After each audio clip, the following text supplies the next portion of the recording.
मैं रश्मि बेलुआ, सहायक प्राध्यापक वनस्पति शास्त्र, शासकीय नागरिक कल्याण कॉलेज, नंदी नगर, दुर्ग। आज मैं बीएससी फर्स्ट ईयर के फर्स्ट पेपर के यूनिट 5 में ब्लू ग्रीन एल्गी, जो कि एक शॉर्ट नोट के रूप में आता, उसके बारे में मैं बताना चाहूँगी। जैसे कि हम जानते हैं, ब्लू ग्रीन एल्गी को बैक्टीरिया और एल्गी दोनों के बीच का ब्रिज माना जाता है, क्योंकि ये दोनों के लक्षण शो करता है। और इस तरीके से यहाँ पर हम देखें तो ये बैक्टीरिया से भी सिमिलरिटी दर्शाता है, क्योंकि इसकी जो कोशिका है वो प्रोकैरियोटिक होती है, और एल्गी से भी सिमिलरिटी दर्शाता है, क्योंकि प्रकाश संश्लेषण की क्षमता इसमें पाई जाती है। या यदि हम इसको देखें कि साइनोबैक्टीरिया का जो टर्म है उसका मीनिंग देखें, तो यहाँ साइनो का मतलब होता है ब्लू, और बैक्टीरिया जो है उससे रिजेंबल ज़्यादा करता है ये, इसलिए इसे जो है साइनोबैक्टीरिया कहा जाता है। और इसे अधिकतर हम ब्लू ग्रीन एल्गी के रूप में जो है वो जानते हैं। ये बहुत सारे कैरेक्टर्स जो है वो एल्गी से मिलता जुलता इसका रहता है। कुछ कैरेक्टर्स इसके बैक्टीरिया से मिलते जुलते रहते हैं, और कुछ इसके स्वयं के भी कैरेक्टर्स रहते हैं। जैसे कि फोटोसिंथेटिक कंटेंट जो है, जिस क्लोरोफिल पिगमेंट जो इसमें पाया जाता है, नदी या तालाब में या सूखी भूमि पर पाए जाते हैं। जैसे कि आप सब ने सुना होगा कि लाल समुद्र पाया जाता है इस धरती पर। उस लाल समुद्र में ट्राइकोडेस्मियम इरिथ्रियम नामक समुद्री साइनोबैक्टीरिया है, जिसकी इतनी ज़्यादा अधिकता होती है कि सारा समुद्र ही लाल रंग का दिखाई देता है। इसके अलावा ये बैक्टीरिया, कुछ इसकी जलीय प्रजातियां जो है वो तालाब, झील, धान के खेत आदि में पाए जाते हैं, और इसकी कुछ प्रजातियां तालाब और झील की सतह पर एकत्रित होकर वाटर ब्लूम्स भी जो है बनाते हैं। साइनोबैक्टीरिया की स्पीशीज़ अधिकतर हमें गीली चट्टानों, आंगनों, गमलों और मिट्टी के ढेरों के ऊपर ब्लू ग्रीन स्लाइम के रूप में या श्लेष्म के रूप में हमको दिखाई देती हैं। इसके अलावा इसमें जो है कॉलोनी के रूप में यह पाया जाता है। साथ ही साथ जो है ये खुद अपना भोजन बना सकता है, और माइक्रोस्कोपिक होता है। अधिकतर ये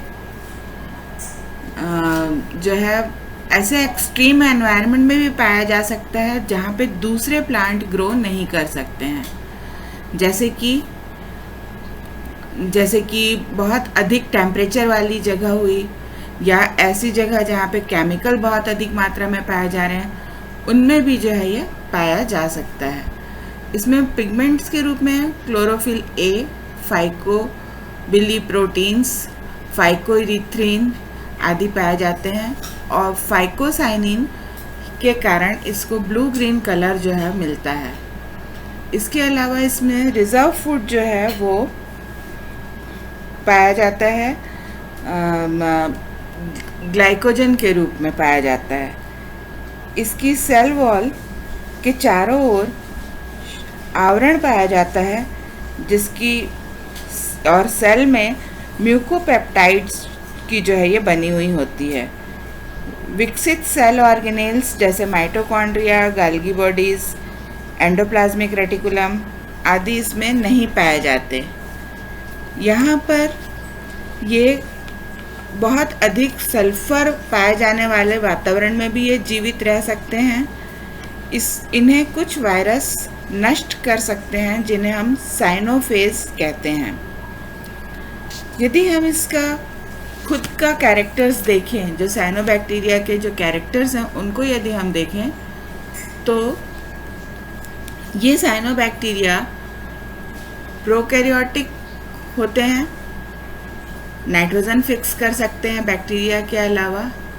इसके साथ ही ये ऑक्सीजन जो है वो रिलीज़ करते हैं फोटोसिंथेसिस के द्वारा, और ये जो है अब प्रिमिटिव टाइप का न्यूक्लियस जो है वो दर्शाते हैं। इनमें इनकी जो कोशिका भित्ति होती है उसमें 8 एमिनो अम्ल युक्त पेप्टाइड और अल्फा डाई एमिनो पॉमेटिक एसिड तथा ग्लूकोसमीन आदि पाए जाते हैं। इसके पिगमेंट्स साइटोप्लाज्म में उपस्थित लैमेली या थैलेकॉइड्स में पाए जाते हैं। इनके थैलस के ऊपर म्यूसिलेजिनस शीथ भी पाई जाती है।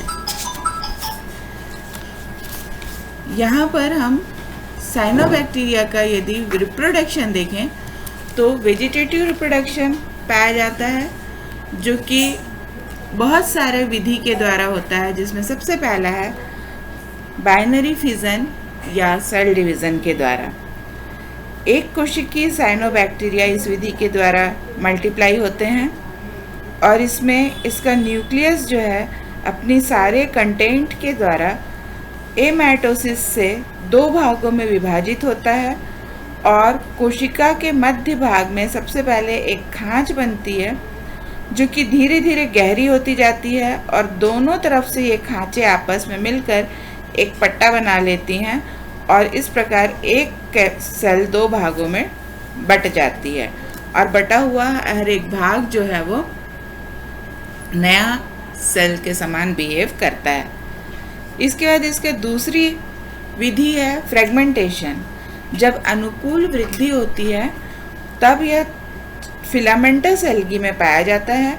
फिलामेंटस एल्गी किसी कारणवश यदि 2 या 3 खंडों में टूट जाता है तो ये टूटा हुआ हर खंड कोशिका विभाजन के द्वारा एक नया सेल्स जो है वो थैलस बना लेता है। इसके बाद अगला जो है बाय इंटरकैलरी हेट्रोसिस्ट। बहुत सारे साइनोबैक्टीरिया में इंटरकैलरी हेट्रोसिस्ट पाए जाते हैं, जैसे कि नॉस्टॉक में। ये हेट्रोसिस्ट अनुकूल वातावरण मिलने पर अंकुरित होकर के नया फिलामेंट बना सकते हैं। 4th है फॉर्मेशन ऑफ सेपरेटर डिस्क। ये पाया जाता है ओसिलोट एरिया में, जहाँ रिप्रोडक्शन के समय फिलामेंट के मध्य भाग में कुछ कोशिकाओं के बाद थोड़ी थोड़ी दूरी पर जिलेटिनस सेपरेशन डिस्क बन जाती है। ये डिस्क बहुत कमज़ोर होती है और फिलामेंट इन्हीं डिस्कों से कई खंडों में टूट जाता है और ये टूटा हुआ खंड नया थैलस का निर्माण करता है। इसके बाद लास्ट है इसमें वेजिटेटिव रिप्रोडक्शन में हार्मोगोन्स। फिलामेंटस बैक्टीरिया के ट्राइकोम्स जब किसी कारणवश छोटे छोटे खंडों में टूटते हैं तब प्रत्येक खंड को हार्मोगोन्स कहते हैं। प्रत्येक हार्मोगोन्स बाद में एक नए थैलस को जन्म देता है। यह पाया जाता है लिंगबिया, ओसिलोटेरिया, नॉस्टॉक आदि में। इसके बाद यदि हम इसका देखें एसेक्सुअल रिप्रोडक्शन। एसेक्सुअल रिप्रोडक्शन जो है यहाँ पे हार्मोगोनिया के या हार्मोस्पोर्स के द्वारा भी हो सकता है। कुछ मेंबर्स जो फिलामेंटस होते हैं उनके एपाइकल पार्ट पर एक मोटी भित्ति वाली विशिष्ट रचना का निर्माण होता है। इसमें स्पोर्स के समान रचनाएं पाई जाती हैं जिन्हें हर्मोस्पोर्स कहते हैं और एक यह हर्मोस्पोर अंकुरण के बाद एक नए फिलामेंट को जन्म देता है। ये पाया जाता है वेस्टिलिया में। इसके बाद है एकाइनेट्स के द्वारा। कभी कभी वेजिटेटिव सेल्स भोजन संचय करने के पश्चात पीले या भूरे रंग की कोशिकाएं बनाती हैं और एक भित्ति के द्वारा घिर जाती हैं। अनुकूल परिस्थिति आने पर यह भित्ति रप्चर होती है और यह अंकुरित होकर नए थैलस को जन्म देता है, जैसे कि एनाबिना। इसके बाद है एंडोस्पोर्स। एंडोस्पोर्स कुछ मेंबर्स में जीवद्रव अनेक बार विभाजित होकर गोल गोल रचनाएं बना लेता है जिन्हें एंडोस्पोर्स कहते हैं। ये अंकुरित होकर एक नए पौधे को जन्म देते हैं। यह पाया जाता है डर्मोकार्पा में। इसके बाद है एक्सोस्पोर्स के द्वारा। कुछ एल्गी जैसे कि कैमीसाइफॉन में स्पोर्स का निर्माण जीवद्रव्य के बाहर होता है, इसलिए इसे एक्सोस्पोर कहते हैं।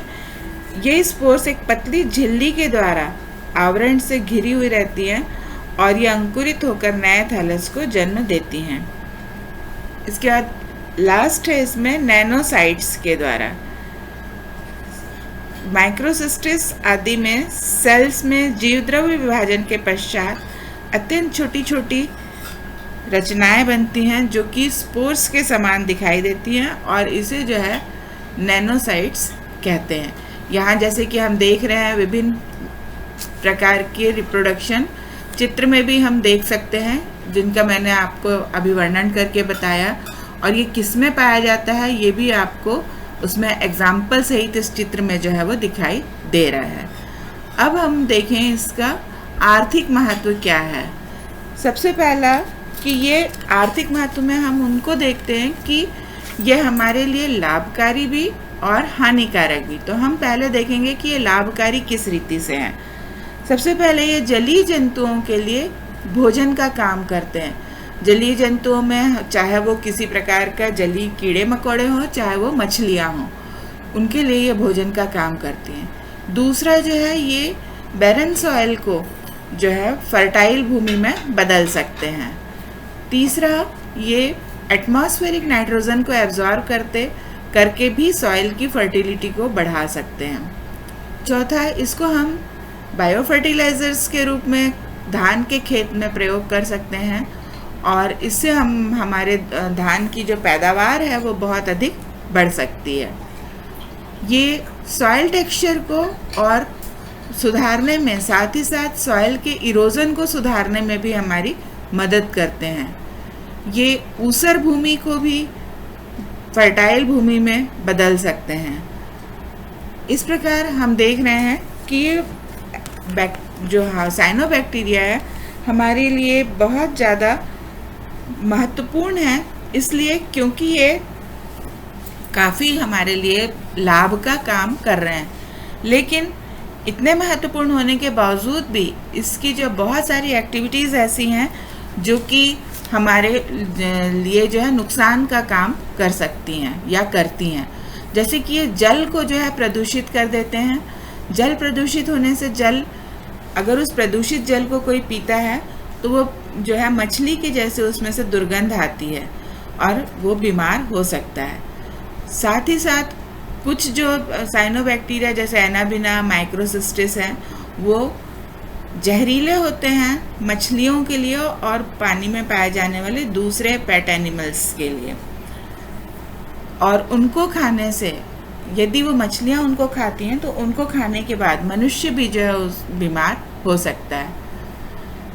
बहुत सारे जो साइनोबैक्टीरिया हैं जिनमें से कुछ जो जैसे एनाबिना ऑसिलेटेरिया जो है तालाब आदि में पाए जाते हैं। जब उनकी डेथ हो जाती है और डिके होता है तो एक बहुत अधिक मात्रा जो है उस तालाब पर म्यूसिलेज की बन जाती है।